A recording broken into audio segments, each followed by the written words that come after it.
Hi, I'm Brennan Delattre. I'm a doctoral student at the University of Oxford in the psychiatry department, and my research looks at cooperative movement and the psychological benefits of things like salsa dancing and capoeira for mental health interventions.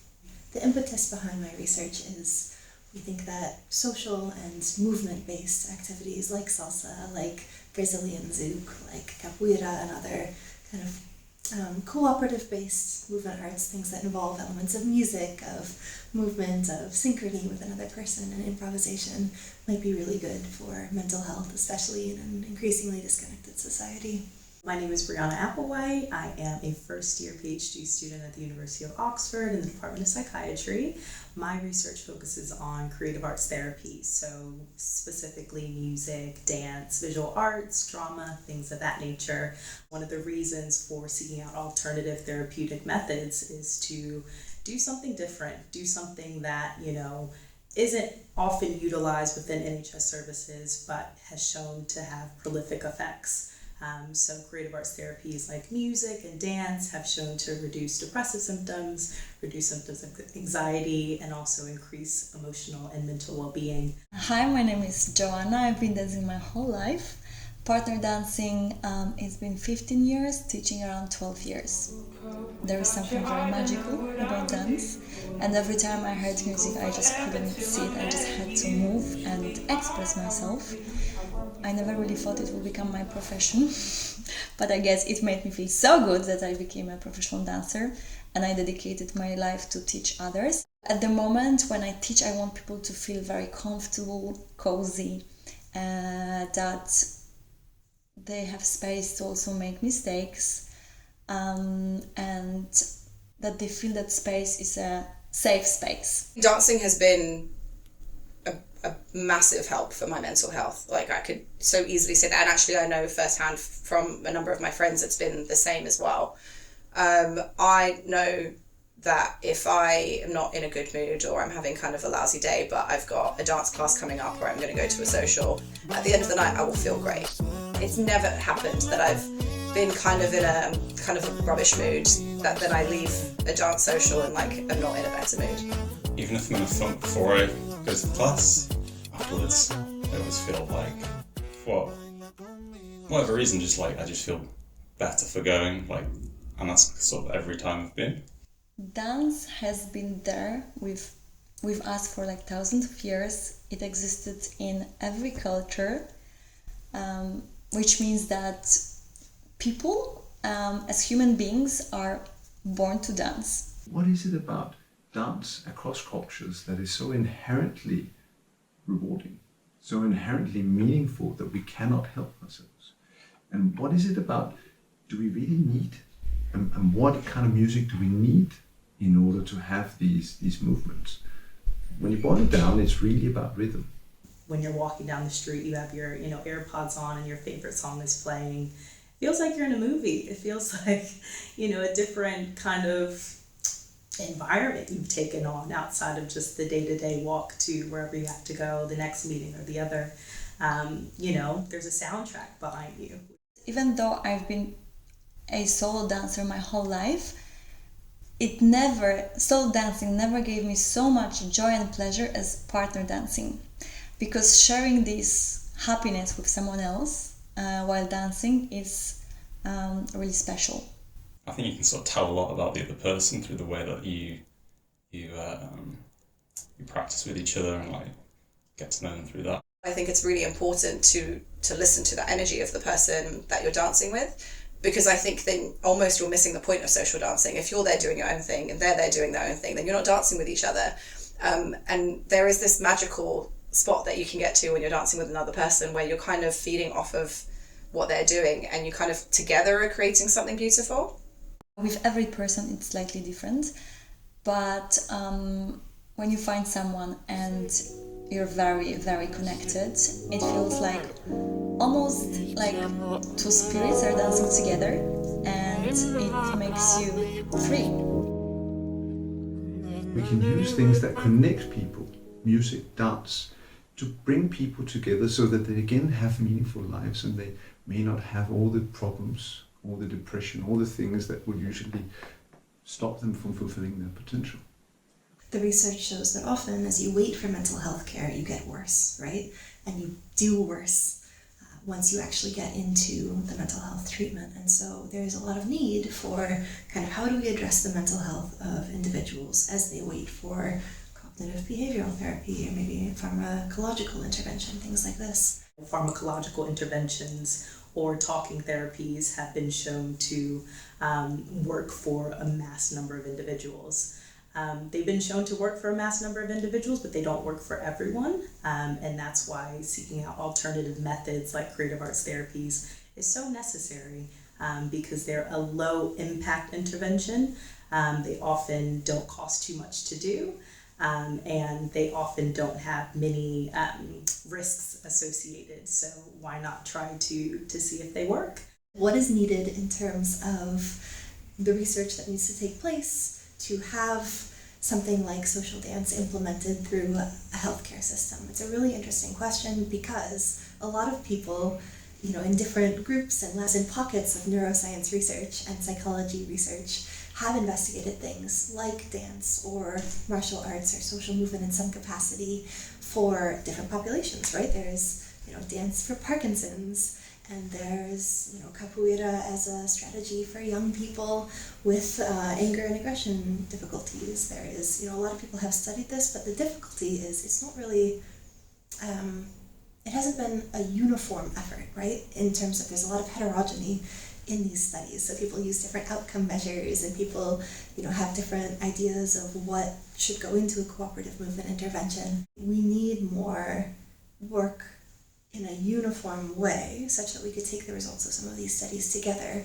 and present them then to the people who make the decisions in different governing bodies about whether an intervention is comparable to, for example, cognitive behavioral therapy or could be used in supplement to these other treatments that have had more kind of scientific investigation in a more systematic way.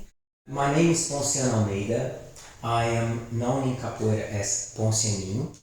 From very young ages, all I remember is going to capoeira school. As kind of my earliest memory of my life really is just listening to capoeira music and going to a capoeira school.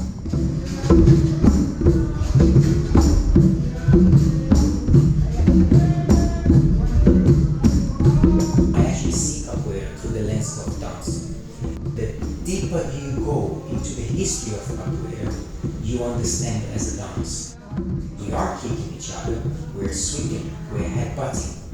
But if you look at the roots of capoeira, you see how that creates a very unique genre, which isn't just fighting and isn't just dancing. I've never really danced or moved in my life. I was always the guy who would, in a party, I'd stand in the corner and just nod my head. That was me.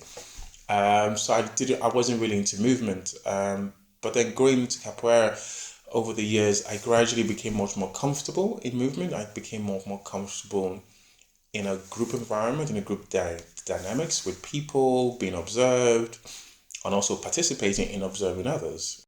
To be engaged in music making is both making music, singing, but also drumming and dancing to that. But most importantly, is something that you do together.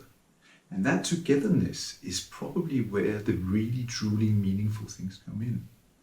The music is swaying you, and the other person is generating in you these emotional, physical responses. And the more you surrender yourself to that, the more the game develops and builds on top of itself and gains different depths and layers. Capoeira is something that settles me and grounds me, and I find it as an outlet. It allows you to unburden yourself in a way with some of the things that might be in your own personal mental space. Because obviously there's a dialogue, there's a communication, and then there's an interaction. And because there's someone else there, it forces me anyway out of whatever state and mood I'm in for the sake of the other person. Combined interventions are a topic that exists in psychiatry and psychology research, right? The idea of, okay, can we take a drug treatment but also behavioral activation? And for me, something like capoeira is like the epitome of a combined intervention, right? It has the rhythmicity, it's got the communication, it's got the exercise components, it's got the social components, and I'm less interested in kind of pulling apart, okay, but what is the active ingredient, and more interested in, we have this resource, we have these individuals who are struggling with their mental health, we think that there are lots of ingredients in here that could potentially be good, and so what if we give, capoeira as a whole, or salsa dancing as a whole, Scottish ceilidh dancing or Irish ceilidh dancing as a whole, to this group of people, and we take a snapshot of their mental health before, and we take a snapshot of their mental health after they've been doing this thing for longer. Actually putting them into practice, like we do talking therapies and CBT and also pharmacological interventions. If there's a way to implement them within services where individuals are able to come, undertake a music intervention or music or dance movement intervention, that would be really, really key. When we consider, kind of healthy individuals in strong air quotes, or maybe like a non-clinical population, we might say, in terms of potential benefits of, creative arts therapy, and not even therapy, but just creative arts, dance, music, socialization in a improvisational way, things like this. What sort of benefits are there? I think there is a lot of potential power, and I'm saying this as somebody who is a practitioner of movement and, dance, and that in addition to kind of from the research side, I think that there's a lot of merit to kind of evaluating one's life from a more holistic perspective and saying, okay, am I feeling a little bit lonely, and how might I go about, we were talking about earlier, you can't go to the doctor and get a prescription for 10 close friendships, right? That's not a thing that they can prescribe, but you can kind of try to set yourself up for success. When you do social dancing, you belong to a family. It's like a big family, and you meet new people, you make new friendships, and you share your passion together. So it's nice because you feel connected through the passion. A lot of it that sustains us is the love for the art form, but it's also now the community and the friendships that we've also cultivated along the way. I don't even need to text and be like, oh, you're going to be there. I'm going to know someone there, which is nice. I used to live in Germany, and after I moved to UK, I'm originally from Poland, and I think that thanks to dance, I always met new friends really quickly. And also when I moved to Munich, I studied contemporary dance there, and as well, thanks to dance, I was able to find a job. I once heard, this is not a Brennan original quote, but research is me-search, right? And that we, as researchers, often end up in fields that are particularly relevant, and it would be wrong to say anything besides, of course, I have benefited from social dance and movement activities myself as a researcher, and as a person. I'm pretty migratory, right? I've moved from Minnesota to Vermont to Roanoke, Virginia, to Brazil, back and forth a couple of times to New York, and now I live in the UK in Oxford. And something amazing about the activities that we participate in as social dance and movement artists is you can walk into one of these classes or one of these events in a place where you've never been before, you don't speak the language, and you really do have these kind of internationally kind of lingua franca,